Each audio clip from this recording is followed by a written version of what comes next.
കൊച്ചി കളമശ്ശേരി കങ്ങരപ്പടി സ്വദേശിനിയായ അന്ന സെബാസ്റ്റ്യൻ പേരയിൽ എന്ന 26-കാരി താമസ സ്ഥലത്ത് കുഴഞ്ഞു വീണ് മരിച്ചത് ഇപ്പോൾ സാമൂഹ്യ മാധ്യമങ്ങളിലടക്കം വലിയ ചർച്ചയാവുകയാണ്.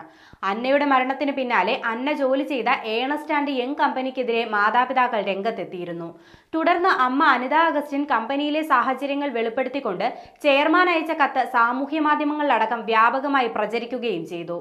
ഇക്കഴിഞ്ഞ മാർച്ച് 19-നാണ് അന്ന ഏണസ്റ്റ് ആൻഡ് യങ് കമ്പനിയുടെ പൂനെ ഓഫീസിൽ ജോലിക്ക് പ്രവേശിച്ചത്. അമിത ജോലിഭാരം ഉണ്ടായിരുന്നിട്ടും അന്ന ഒരിക്കലും മാനേജ്മെന്റിനെ കുറ്റപ്പെടുത്തിയിട്ടില്ലെന്ന് അമ്മ അയച്ച കത്തിൽ പറയുന്നു.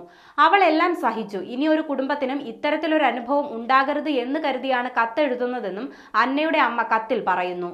കൊച്ചി സേക്രഡ് ഹാർട്ട് കോളേജിലായിരുന്നു അന്നയുടെ കോളേജ് വിദ്യാഭ്യാസം. തുടർന്ന് CA പരീക്ഷ പാസ്സായി. ഇതിനുശേഷമാണ് ഏണസ്റ്റ് ആൻഡ് യങ് കമ്പനിയിൽ അന്ന ജോലിക്ക് പ്രവേശിച്ചത്. ഏണസ്റ്റ് ആൻഡ് യങ് കമ്പനിയുടെ ഭാഗമാക്കാൻ കഴിഞ്ഞതിൽ അന്ന വളരെയധികം സന്തോഷവതിയായിരുന്നുവെന്നും അമ്മ പറയുന്നു. പൂനെയിൽ അന്നയുടെ CA കോൺവക്കേഷനിൽ പങ്കെടുക്കാൻ പോയപ്പോഴുണ്ടായ അനുഭവങ്ങളും അമ്മ പങ്കുവെക്കുന്നുണ്ട്.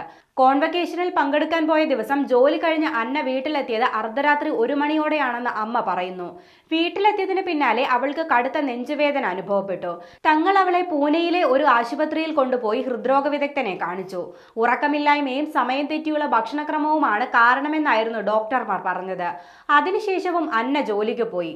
കുറെ ജോലി തീർക്കാനുണ്ടെന്നും അവധിയില്ലെന്നുമാണ് അവൾ പറഞ്ഞത്. തൊട്ടടുത്ത ദിവസമായിരുന്നു കോൺവക്കേഷൻ. ജോലി കഴിഞ്ഞ് ഏറെ വൈകിയാണ് അന്ന കോൺവക്കേഷനിൽ പങ്കെടുക്കാൻ എത്തിയതും. അതിനുശേഷം വീട്ടിലിരുന്നും അന്ന ജോലി ചെയ്തുവെന്ന് അനിത പറയുന്നു.